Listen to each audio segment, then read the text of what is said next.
जय माँ काली, जय माता जी। मेरे बच्चों कैसे हो तुम? आज तुम्हारे पमाता काली जी तुम्हारे लिए अत्यंत महत्वपूर्ण और खुशियों से भरा संदेश लेकर आए। यदि आज यह संदेश तुम छोड़कर जाते हो तो तुम्हारे जीवन की समस्त खुशियाँ तुमसे दूर चले जाएंगे, जो तुम्हारे पास आने के लिए बहुत ही बेहतरीन से इंतजार कर रही है। यह सारी खुशियाँ तुमसे बहुत दूर चली जाएगी और फिर तुम्हारे पास कभी नहीं आएंगे। इसीलिए आज संदेश को तुम बहुत ही ध्यानपूर्वक और बहुत ही सरल भाव से सुनने का प्रयास करें।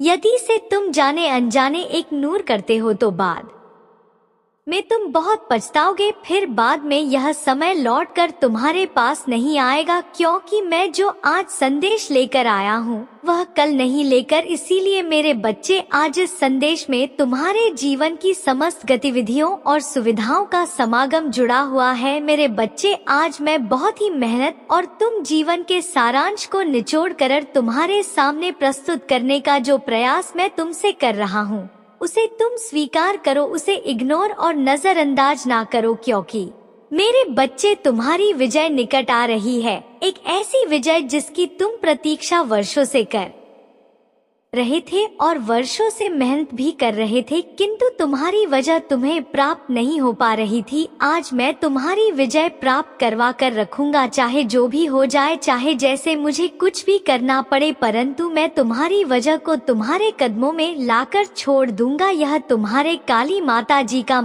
का कठोरता वचन और वादा है। मेरे बच्चे, इस संदेश में आगे बढ़ने से पहले तुम्हारे पमाता काली जी तुमसे एक छोटी सी प्रार्थना कर रहे हैं। यदि तुम मेरी इस प्रार्थना को स्वीकार कर रहे हो तो मेरे इस संदेश को तुरंत के तुरंत लाइक कर दीजिए और हमारे चैनल शिव जी का संदेश को सब्सक्राइब करके कमेंट बॉक्स में जय माँ काली, जय भोलेनाथ, हर हर महादेव, जय माँ पार्वती, जय सरस्वती माता, जय लक्ष्मी माता, जय दुर्गा माता, जय हनुमान और जय श्री राम तुरंत के तुरंत टाइप कर दीजिए। मैं तुम्हारे लिए बेहतर से बेहतर योजना और बेहतर से बेहतर कार्य और बेहतर से बेहतर बुद्धि का प्रदर्शन करता रहता। मैं तुम्हारे लिए कुछ भी करता रहता हूँ, चाहे जो भी हो जाए। किसी भी तरीके से मैं तुम्हें परेशान होता हुआ नहीं देख सकता, क्योंकि मेरा कार्य सभी की परेशानियों को दूर करना है, सभी की समस्याओं को समाप्त करना है। किंतु जब तुम्हारी समस्याएं समाप्त नहीं होती हैं, तो तुम्हारे लिए बहुत ही बुरा हो जाता है। परंतु ऐसा तो मत सोचना कि जब तुम्हारा बुरा समय आता है, जब तुम परेशानियों से गैर होते हो, जब तुम परेशान होते हो तो तुम्हारे माता आराम से बैठे होते हैं। ऐसा बिल्कुल भी मत सोचा। जो तुम ऐसी परिस्थितियों में होते हो तब मैं भी तुम्हारे लिए चिंतित होता हूँ और तुम्हारी समस्याओं का समाधान ढूंढता रहता हूँ और तुम्हें बेहतर बनाने के लिए बेहतर प्रयास करता रहता हूँ, परंतु तुम मेरी इस प्रयास को समझ नहीं पाते हो और समझने में असमर्थ रहते हो। यही तुम्हारी सबसे बड़ी भूल है, क्योंकि मेरा प्रयास तुम्हारे लिए जारी रहता है। मैं कभी भी बैठता नहीं हूँ और ना ही विश्राम करता हूँ। मुझे सभी की परेशानियाँ, सभी के दुखों की चिंता रहती है। दूर करने के लिए मैं सोचता रहता हूँ कि किस प्रकार से मैं अपने भक्तों की मदद करूँ, सहायता को, जिस वजह से यह परेशान ना हो और अपने जीवन में खुशहाली का प्रदर्शन करता रहे। मेरे बच्चे, जो तुम कार्य कर रहे थे यह तुम्हारे जीवन से जुड़ा हुआ अटल सत्य है। मेरे बच्चे, यदि तुमको मुझ पर पूर्ण विश्वास, श्रद्धा है तो अभी टाइप करें आज की भाग्यशाली अंक था। यह बहुत ही भाग्यशाली अंक है, जरूर टाइप करें और साथ ही साथ कमेंट बॉक्स में अपनी राशि भी टाइप कर देना, ताकि मैं तुम्हें राशि के अनुसार कुछ उपाय और जानकारियाँ दे सकूं, जिससे तुम्हारी समस्याओं का निवारण और अंत हो सके। मेरे बच्चे, तुम्हारे काली माता जी, तुम्हारे माता रानी जी तुम्हारे लिए ऐसी ऐसी योजनाओं और क्रियाकलापों का निर्माण करते रहते हैं जो तुम्हारे लिए हितकर होती है और तुम्हारे भविष्य को उज्जवल बनाने के लिए पर्याप्त होती है।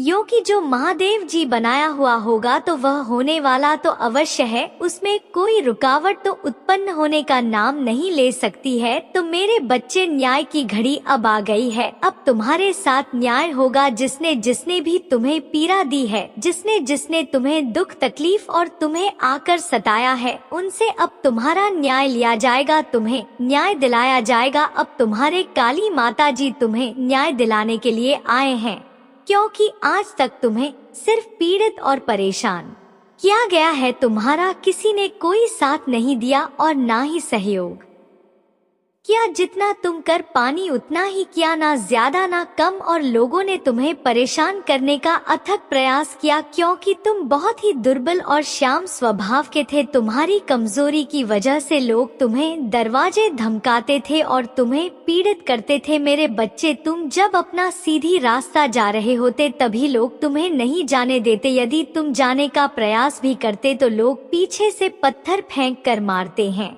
और ऐसी बातें बोलते जो तुम्हारे हृदय को पूजा भी। तुम रोते हुए अपने रास्ते को चले जाते और पीछे मुड़कर भी ना देखते कि कौन क्या मेरे साथ कर रहा है। तुम सिर्फ अपने परमात्मा पर, अपने भगवान पर, अपने भोलेनाथ पर यह सब चीज छोड़ देते कि मेरे माता ही अब मेरा न्याय करेंगे और मुझे न्याय दिलाएंगे, क्योंकि मैं अब इस जिंदगी से बहुत ही तंग आ गया हूँ। क्योंकि एक दिन का हो तो कहाँ जाए, यह तो प्रतिदिन का कार्य हो गया है। रोज के रोज लोग मुझे परेशान ही करते रहते हैं। कोई कभी मुझे अच्छा नहीं कहता है और ना ही मेरे साथ चलता है और ना ही मेरा साथ देता है। मैं जो भी करता हूँ वह अकेला ही करता हूँ। मेरे पास कोई बैठने के लिए भी नहीं आता है और ना मुझसे कोई कुछ पूछता और है और ना ही कोई बात करता है। इसलिए मैं बहुत ही चिंतित और व्याकुल रहता हूँ। मेरे बच्चे, यह सोचना भी तुम्हारा जाए, क्योंकि इतना कष्ट जिसको भी मिलेगा, चाहे वह कोई भी कार्य हो। मेरे बच्चे, अब तुम्हें चिंता नहीं करना है। अब तो तुम्हें मेहनत के साथ आगे बढ़ाना है, क्योंकि अब तो तुम्हारे भोलेनाथ जी तुम्हारे साथ है। क्या तुम्हें ऐसा नहीं लगता है, यह जो मैं बता रहा हूँ,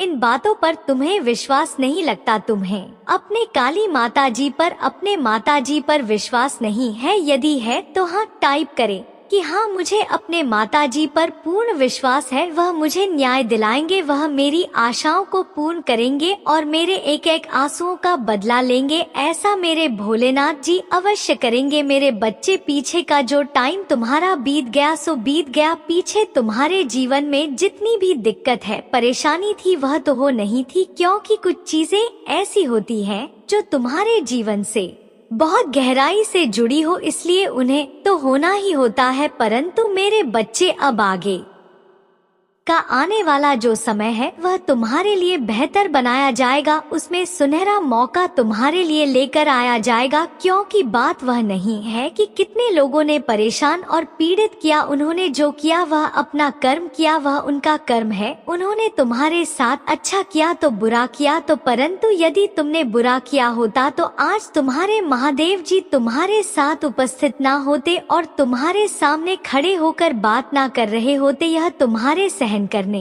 की क्षमता है। तुमने सेंड किया और मुझ पर विश्वास बनाया, तभी तो तुम्हारे माता जी तुम्हारे सम्मुख खड़े हैं और तुम्हें एक अच्छा और शुभ संदेश दे रहे हैं। मेरे बच्चे, इंसान की इंसानियत उसी को कहा जाता है जब इंसान एक दूसरे की अहमियत और गरिमा को समझे, एक दूसरे के दुख और तकलीफों को समझे। जब तुम इंसान होकर इंसान के काम नहीं आओगे तो तुम्हें इस संसार में जीने से क्या मतलब है। लोगों को तो यह करना चाहिए कि वह चाहे जो भी हो, यदि वह किसी संकट में है या वह किसी पीड़ा में है या उसे कोई आर्थिक और भौतिक परेशानी है, तो उसमें यथाशक्ति सहयोग करना चाहिए, ना कि उसका मजाक बनाना चाहिए और हंसी उड़ानी चाहिए। यदि तुम उस समय पर उस व्यक्ति की हंसी उड़ाते हो तो तुम बहुत पसंद रहते हो, परंतु यदि समय पलट गया और तुम्हारी भी दशा कैसी हो गई तो अब तुम बताओ तुम्हारे साथ क्या होगा। होगा वही जो तुमने किया है, जो तुमने बोया है वही तो तुम्हें काटना पड़ेगा। यही तो नियम है, यही विधि का विधान है। तुम्हें समझना चाहिए, सारे विधि विधान को तुम जानते भी हो कि कौन से पाप का कौन सा दंड मिलता है। इन सब चीजों को जानते हुए भी लोग ऐसे दुराचार करते हैं जो नहीं करना चाहिए और इस दुराचार को समाप्त करने वाला कोई नहीं होता है, क्योंकि समाज में इस कलयुग में इतना भ्रष्टाचार और लूटमार काटमार चल रहा है कि लोग एक दूसरे को समझ ही नहीं रहे हैं। इंसान ही इंसान को काट रहा है, इंसान ही इंसान को मार रहा है। इसमें माता की तो भूमिका ही खत्म हो गई है। परंतु मेरे बच्चे, जो भी ऐसा करता है वह एक राक्षस प्रवृत्ति का होता है। वह उस समय तो कर लेता है, परंतु बाद में उसे कठोर से कठोर जब दंड मिलता है तब उसकी पीड़ा से पूरा संसार कुछ होता है। यही एक रीति है। वह इतना चीता और चिल्लाता है कि पूरा ब्रह्मांड उसकी चीज से गूंजा रहता है और उसे बचाने वाला कोई नहीं होता है। तुम मेरे बच्चे इंसानियत को समझो और एक दूसरे के काम आए। जब तुम किसी की मदद करोगे तो दूसरा भी तुम्हारी मदद करने के लिए तैयार होगा। यदि तुम किसी की मदद नहीं करोगे तो दूसरा भी तुम्हारी मदद करने के लिए तैयार नहीं होगा। यही एक नियम है, यही एक रीति है। मेरे प्रिय बच्चे, जब तक तुम्हारी सांस में सांस है तब तक अच्छे कर्म कर लो, अपने इष्ट अपने काली माता का भजन कीर्तन कर लो। जब तुम्हारी सांस तुम्हारी शरीर से ब्लॉक हो जाएगी तो तुम्हें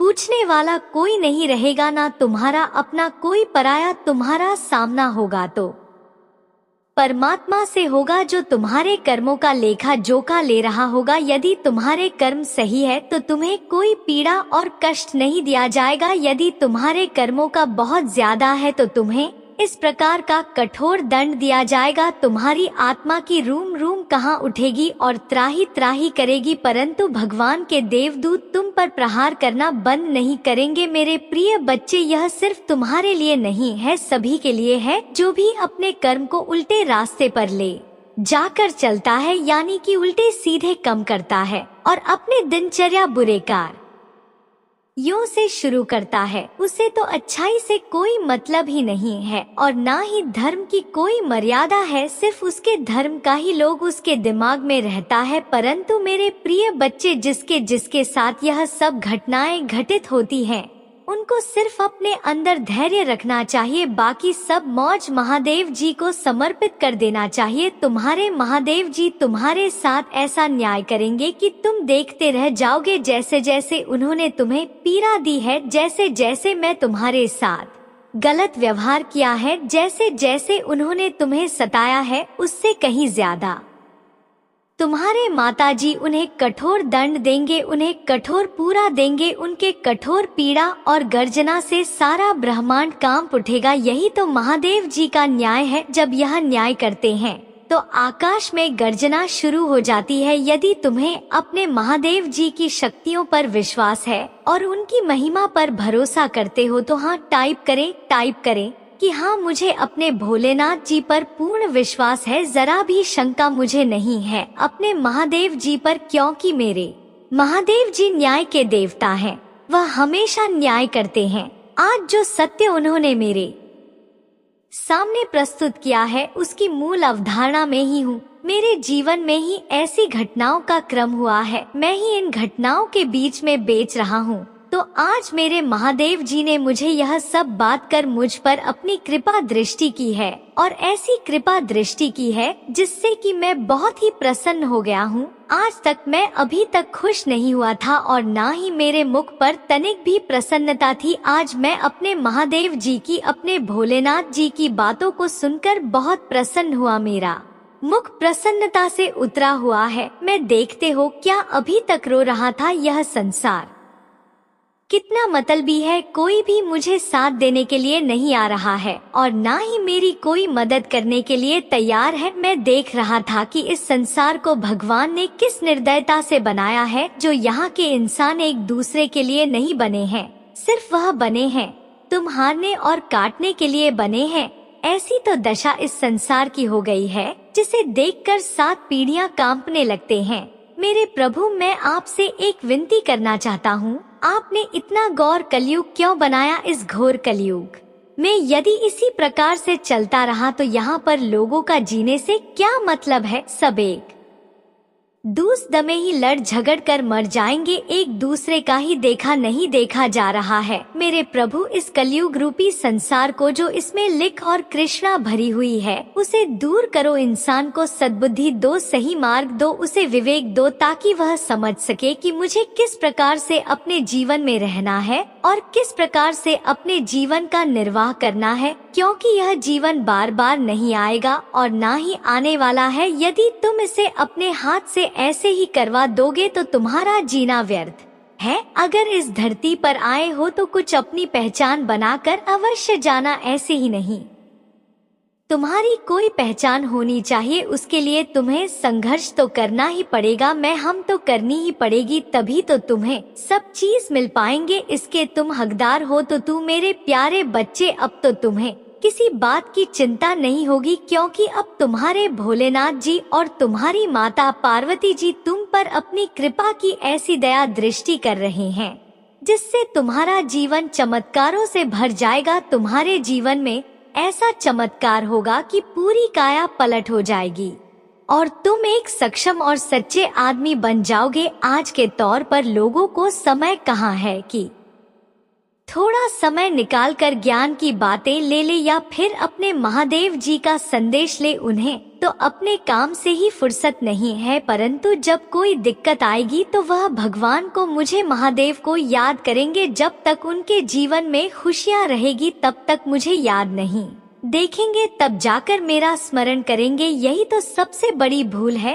क्योंकि यदि तुम मुझे पहले ही याद कर लो, मुझे पहले ही अपनी समस्याओं का विवरण बता दो, तो तुम्हें कोई तो होने ही नहीं पाएगी। मेरे प्रिय बच्चे, यदि तुमने मेरे लिए 10 मिनट का समय निकाला है तो उसका महत्व स्कोर ना करता हूँ। मैंने तुम्हारा समय लिया है, तुम्हारा बर्बाद नहीं जाएगा। उसके बदले में तुम्हें उससे भी ज्यादा दे दूंगा, जो तुम्हारे जीवन के लिए पर्याप्त होगा और तुम्हारी भूख शांत करने के लिए ही पर्याप्त होगा। मेरे प्रिय बच्चे, तुम्हारा परिवार भूख से तड़प रहा था, तुम्हारी झोपड़ी में दीपक नहीं चल रहा था, तुम रात दिन रोते रहते थे, ऊपर से लोग तुम्हें टॉर्चर करते थे, फिर भी तुमने कम नहीं किया और ना ही अपनी हिम्मत को टूटने दिया। तुम्हारी हिम्मत और दिन प्रतिदिन बढ़ती गई। तुम यह सोचते थे कि यह तो सब मूर्ख है, परंतु मैं तो मूर्ख नहीं हूँ। यह सब मुझे उलझा कर मुझे भटक रहे हैं, पर मैं इनकी उलझन में भटकने वाला नहीं हूँ। मैं तो इनका सभी वृतांत चाहता हूँ कि यह मेरे साथ क्या करना चाहते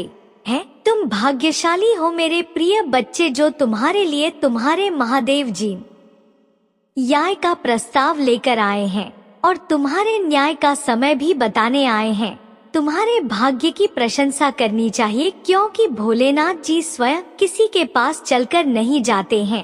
कोई ऐसा प्रिय भक्त होता है जो उनकी आराधना करके उन्हें प्रसन्न करता है और बुलाता है, तभी वे जाते हैं। परंतु छोटी भक्ति करने वाले के पास भगवान इतनी आसानी से नहीं जाते हैं, परंतु कृपया अपनी अवश्य रखते हैं। अगर महादेव जी की जो भक्ति कर रहे हो तभी तुम्हारी परीक्षा अवश्य लेंगे। उस परीक्षा में यदि तुम पास हुए तभी तुम्हें दर्शन प्राप्त होंगे। यो कि ऊपर के मन से तो सभी लोग भक्ति करते हैं, परंतु अंदर के मान से कौन कितनी भक्ति करता है और कितनी शक्ति सहन करने की उनके भीतर है। इसलिए परीक्षाएं महादेव जी तुम्हारे साथ लेने लगते हैं। तो तुम्हारा समय इस समय परीक्षा की घड़ी ही चल रही थी, तुम्हारा समय परीक्षा में ही व्यतीत हो रहा था। यह मत सोचो कि भोलेनाथ जी तुम्हारे साथ ही परीक्षा क्यों ले रहे हैं, भी तो सभी की परीक्षा लेते हैं।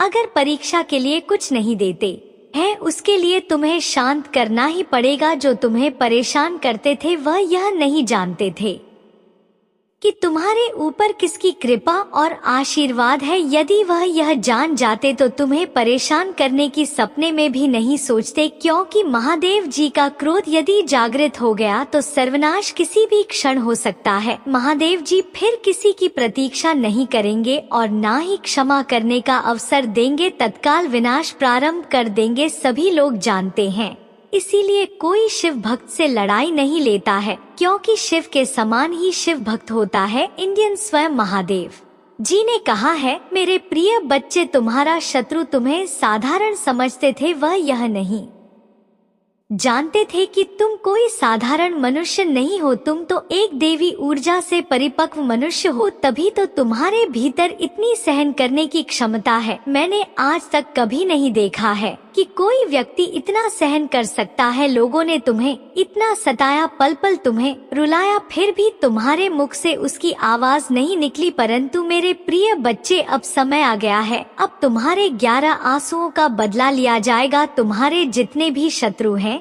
जिन्होंने तुम्हारे मार्ग को रोकने का प्रयास किया, तुम्हारे कार्य में व्यवधान उत्पन्न किया और तुम्हारी व्यवस्थाओं को अनुभव किया और तुम्हारे सभी कार्यों को निष्फल करने का दुस्साहस किया, उन सभी चीजों का अब बदल लिया जाएगा। वह भी उसी प्रकार से रोएंगे जिस प्रकार से उन्होंने तुम्हें रुलाया है। तुम्हारे विपक्षी, तुम्हें परेशान करने वाले खून के आंसू रो आएंगे। इस प्रकार से उनके घर में विनाश का तांडव होगा कि उनका घर उत्साह करके तबाह हो जाएगा। विषय में अग्नि में भस्म हो जाए, क्योंकि उनके भीतर जो जलन की भावना है वही उन्हें जलाकर भस्म कर दीजिए, चाहे वह जैसी भी हो, परंतु वह तो उनके ही भीतर की अग्नि है। मेरे प्रिय बच्चे, तुम्हारे महादेव जी, तुम्हारे भोलेनाथ जी तुम्हारे दुख के लिए बहुत चिंतित हुए। जब तुम्हारे दुख को मुझसे नहीं देखा गया, तब जाकर मैंने यह फैसला लिया कि अब मेरे भक्तों को दर्शन देना पड़ेगा। क्यों? उसने बहुत परेशानियों को झेल लिया है, उसके घर में अब बहुत सारी समस्याएं हैं।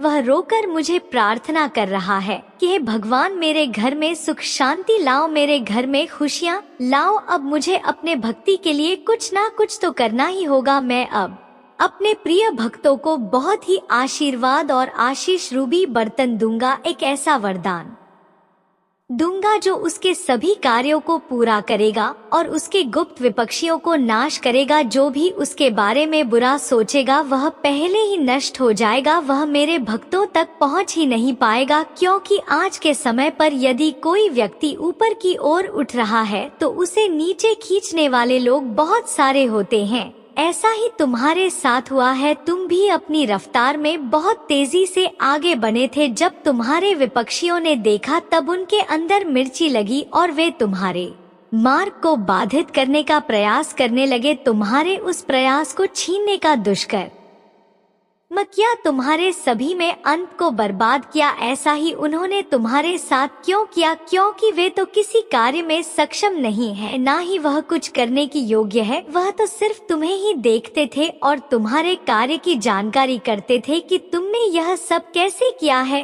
कैसे कैसे अपनी व्यवस्थाओं को सुधारा है। किंतु मेरे प्रिय बच्चे, अब तुम चिंता करना बंद कर दो। अब से तुम्हारा सोचा हुआ काम बनेगा और मेरा आशीर्वाद तुम पर और तुम्हारे परिवार पर सदा के लिए बने रहेगा। इसमें कोई दो राय नहीं है। मैंने जो कह दिया सो कह दिया। वह मेरी बात पत्थर की लगी हो गई है। तो मेरे प्रिय बच्चे, यदि तुम्हें अपने महादेव जी का विशेष रूप से आशीर्वाद प्राप्त करना है और अपनी स्वीकृति मुझ तक पहुंचा नहीं है, तो मेरा भाग्यशाली अंकल 1111 टाइप करें। जैसे ही कमेंट बॉक्स में मेरे अंक 1111 को टाइप करोगे, वैसे ही मेरी कृपा तुम्हारे घर की ओर प्रस्थान कर देगी और तुम्हारे घर जाकर के इतनी खुशियां भर देगी कि तुमने अभी तक जीवन में कभी देखी नहीं होगी। इसलिए मेरे प्रिय बच्चे, यह मेरी गुप्त बात है, इसे तुम गुप्त ही रखना। इन बातों को किसी से मत बताना, अन्यथा बेबी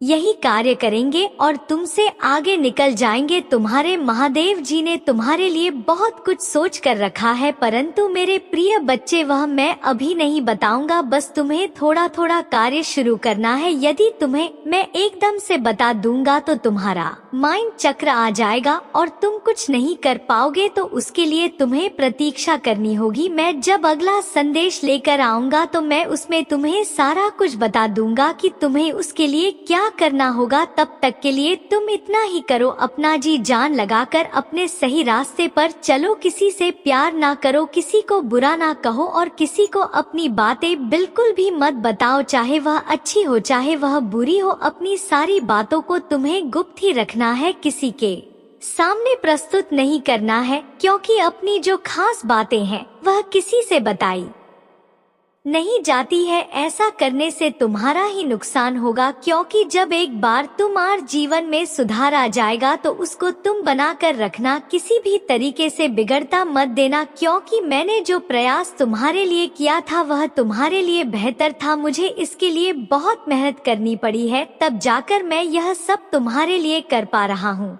इसलिए मेरे प्रिय बच्चे, इस अवसर को कभी भी हाथ से जाने ना दे।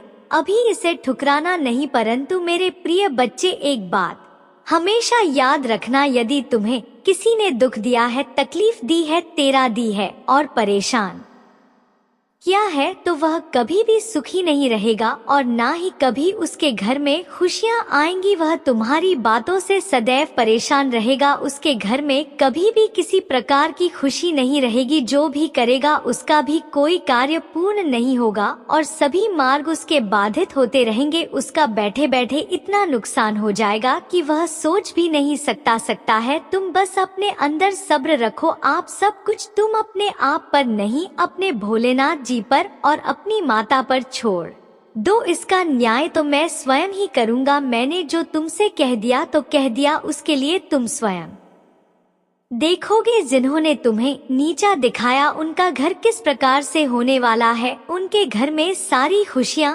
छीन ली जाएंगी। दुख का ऐसा मौसम उनके घर में हो जाएगा कि दोबारा कभी भी तुम्हारे साथ ऐसा कम नहीं करेंगे। परंतु मेरे प्रिय बच्चे, कभी कभी अपने मार्ग से भटक जाते हो। तुम भी कभी कभी अपने उद्देश्य से भटक जाते हो, क्योंकि तुमने अपने मन पर इतना बाहर रख दिया है। तुम अपने मन से इतना काम लेते हो कि भाई यह सुनिश्चित नहीं कर पाता है कि तुम्हें आगे क्या करना है और कैसे करना है। यदि तुम अपनी मन और मस्तिष्क को प्रेस नहीं रखोगे तो तुम कुछ भी नहीं कर पाओगे। स्थिति में तो जो भी निर्णय लगे वह तुम्हारा व्यर्थ चला जाएगा और उसमें तुम्हारा कोई है और कोई बड़ा नुकसान भी हो सकता है। जब भी कोई कार्य करो तो उसे सोच समझ कर करो, उस पर विचार करो, परंतु बेमतलब के विचार अपने मन में मत लाओ। मैं अक्सर देखता हूँ कि तुम चिंताओं में जब ग्रसित होते हो तो अपने मन में इतने विचार लेकर के आते हो, इतने विचार लेकर के आते हो कि जैसे समुद्र में पानी होता है। मेरे प्रिय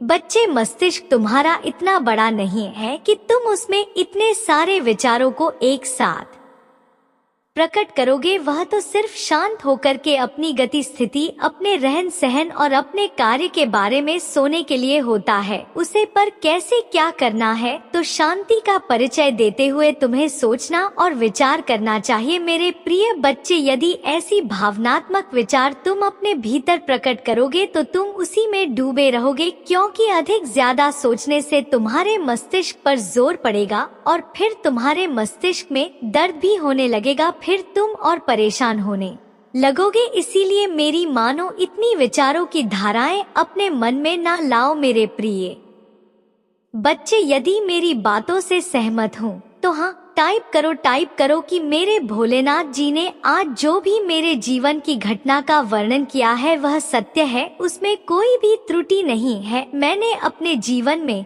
इन सब चीजों का आभास और अनुभव किया है, वही सब मेरे प्रभु मेरे लिए प्रस्तुत कर रहे हैं। मेरे प्रिय बच्चे, अब तुम चिंता करना बंद कर दो। अब से तुम्हारा सभी सोचे हुए कार्य बनेंगे और तुम्हारा नाम और काम होगा, क्योंकि आप स्वयं, तुम्हारे प्रभु और तुम्हारी माता का आशीर्वाद तुम्हारे ऊपर सीधा आ रहा है। क्योंकि तुमने अपने जीवन का जो भी प्रेताम सुना, उसने तुमने बहुत कठिनाइयों को देखा। उसे कठिनाइयों को देखते हुए तुम्हारे प्रभु महादेव जी ने तुम्हारे लिए कुछ अद्भुत और अनोखा लेकर आने वाले हैं।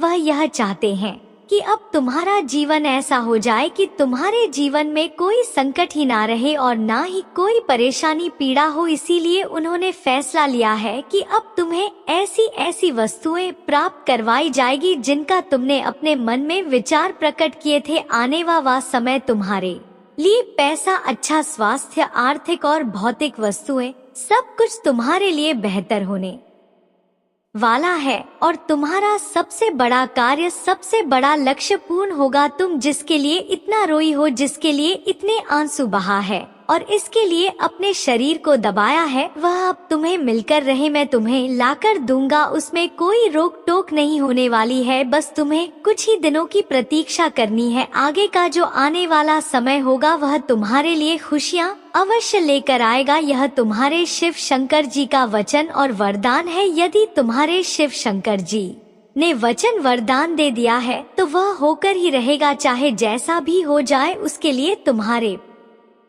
प्रभु को कुछ भी करना क्यों ना पड़े। मेरे प्रिय बच्चे, आज मैं तुम्हारी भक्ति और साधना से प्रसन्न हुआ। तुम अपने कार्य के साथ साथ मेरी जो भक्ति करते थे, जो साधना करते थे, उससे मैं अति प्रसन्न हुआ। अब तुम्हारी उसे साधना का समय पूर्ण हुआ जो तुम कर रहे थे। अब मुझे उसके फल स्वरूप कुछ देने का समय आया है। इतने ऐसा कुछ दिया जाएगा जिसकी इच्छा से तुमने मेरी भक्ति की शुरुआत की। मैं तुम्हारे जीवन में खुशियों से मालामाल कर दूंगा और तुम्हारे अंदर एक दिव्य ऊर्जा और दिव्यास का विशाल चमत्कार उत्पन्न कर दूंगा। मेरे प्रिय बच्चे, यह चमत्कार तुम्हारे जीवन को सूर्य की तरह चमका देगा और उसकी गर्मी की तरह तुम्हें प्रकाश में कर देगा। और जब भी तुम्हारा यह प्रकाश किसी पर पड़ेगा जो तुम्हारे विपक्षी गढ़ होंगे, तो वह स्वयं ही लकर भस्म हो जाएंगे। तुम तक पहुंचने से पहले, तुम पर कोई खतरा करने से पहले, क्या तुम पर कोई षड्यंत्र करने से पहले। क्योंकि मेरे प्रिय बच्चे, आज के टाइम पर लोग जब किसी से जीत नहीं पाते हैं या किसी से पेश नहीं पाते हैं, तो वह गुप्त रूप से षड्यंत्र बनाने का काम करते हैं।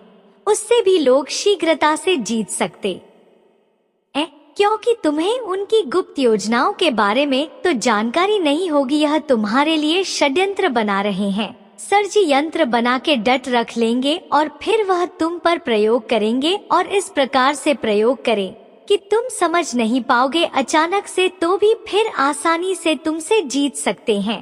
तो इन सब चीजों से तुम्हें बचना है। उन्हें बहुत ही सतर्क और सावधान होकर कहीं पर भी जाना है। और तुम जब भी घर से अपने निकले किसी कार्य के लिए, तो तुम्हें मेरा एक मंत्र बोलकर निकलना है और मेरा स्मरण कर लेना है। वह मंत्र है श्री शिवाय नमः तुभ्यम। इसको तुम 11 बार बोलकर अपने किसी भी कार्य के लिए निकल जाना। तुम्हारा वह कार्य पूर्ण हो जाएगा, उसमें कोई बाधा नहीं होगी, उसमें कोई रुकावट नहीं होगी। यदि तुम इस प्रकार से अपनी कोई भी कार्य करते हो तो वह सभी पूर्ण हो जाएंगे। कार्य चाहे जितना भी बड़ा हो, बस तुम्हें इतना करते रहना है। परंतु मेरे प्रिय बच्चे, आज मैं जितना भी तुम्हें कुछ बताया है उसे तुम किसी उनसे बिल्कुल भी मत बताना। यदि तुम यह बातें सब किसी अन्य से बता दोगे तो इसमें जो मैं तुम्हें देने वाला हूँ वह भी तुम्हें नहीं मिल पाएगा और तुम उन सभी चीजों से वंचित रह जाओगे जो तुम्हें मिलने वाली थी। तो मेरे प्रिय बच्चे, मेरा कहना मानो और ऐसी भूल कभी मत करो, क्योंकि यह सब जो है सिर्फ तुम्हारे लिए है। इस पर सिर्फ तुम्हारा अधिकार है, इसीलिए मैं तुम्हारे लिए लेकर आया हूँ।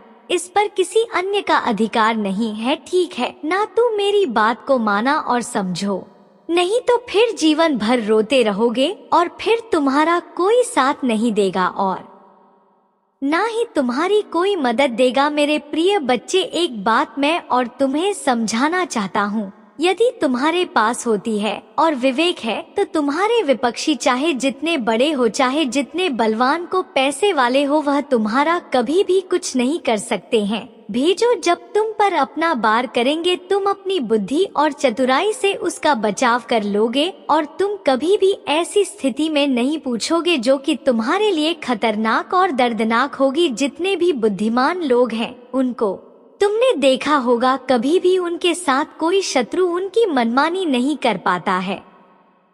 परंतु जो बुद्धि का प्रयोग नहीं करते हैं और अपने क्रोध और हवाओं से यह सारे कार्य करते हैं तो वह उसमें धोखा खा जाते हैं।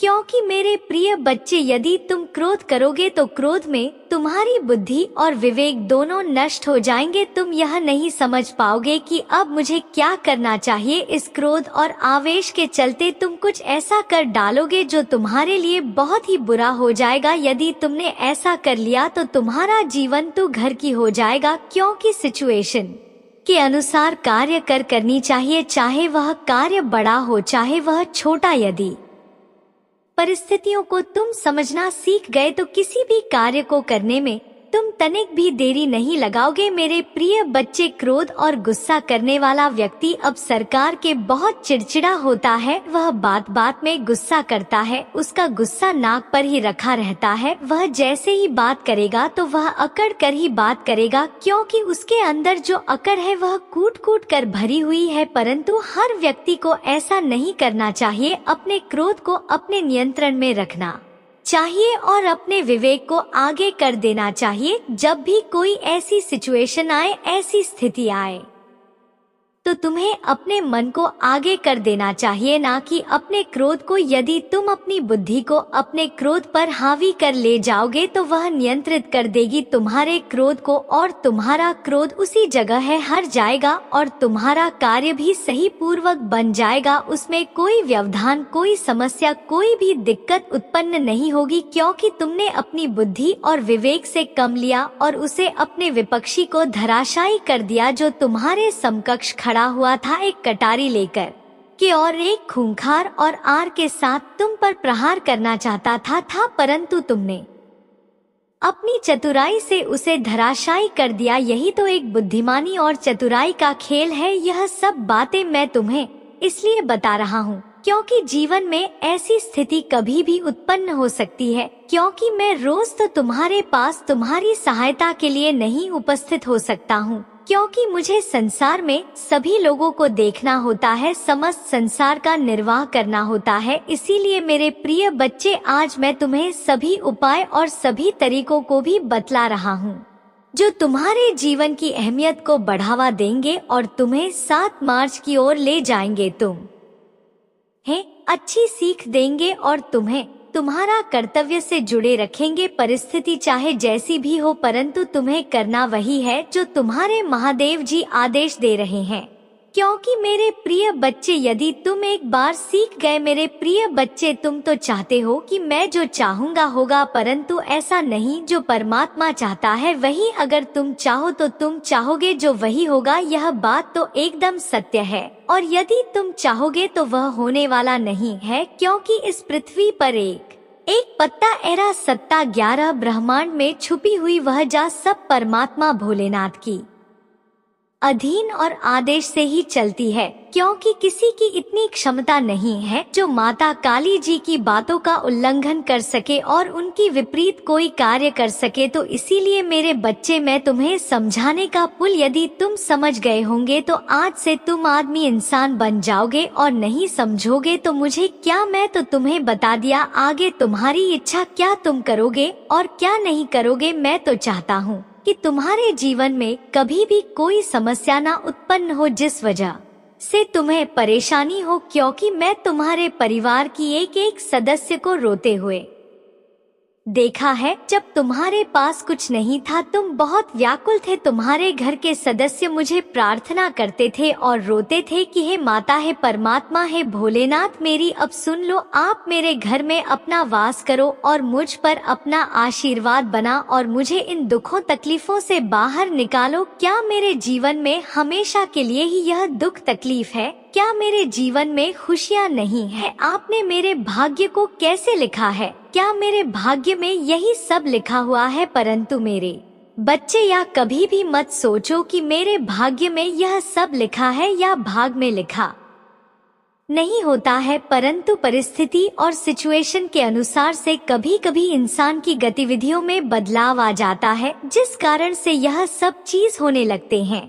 और इंसान भगवान को समझता है कि भगवान ने मेरे साथ किया है, परंतु भगवान अपने बच्चों, अपने संतानों के साथ ऐसा कुछ नहीं करते हैं, क्योंकि वह तो सदैव सुखी और खुशहाल देखना चाहते हैं। प्रभु को यह सब करने से क्या मिलेगा? कुछ भी मिलने वाला नहीं है। मैं तो सदा है तुम्हारे हित के बारे में सोचता रहता हूँ और तुम्हारी प्रतीक्षित का प्रत्येक कर्म का प्रतीक्षा करता रहता हूँ कि मैंने जो सीख दी है उसे सीख के अनुसार से मेरे भक्तों में आगे कौन सा कार्य किया है। क्या उसने ऐसा कार्य किया है जो सराहनीय है, जो कृपा के पात्र है? यदि हाँ किया है तो मुझे अति प्रसन्नता होती है कि मैं अपने भक्तों को इतना समझाया, तब उसकी समझ में आया। देर से आया परंतु आया, तो क्योंकि कोई भी व्यक्ति जब नहीं समझता है परंतु एक बार जब समझ लेता है तो वह व्यक्ति पूरा नहीं होता है, क्योंकि उसके अंदर जब भी देख था, जब ध्यान आया तभी उसने यह सब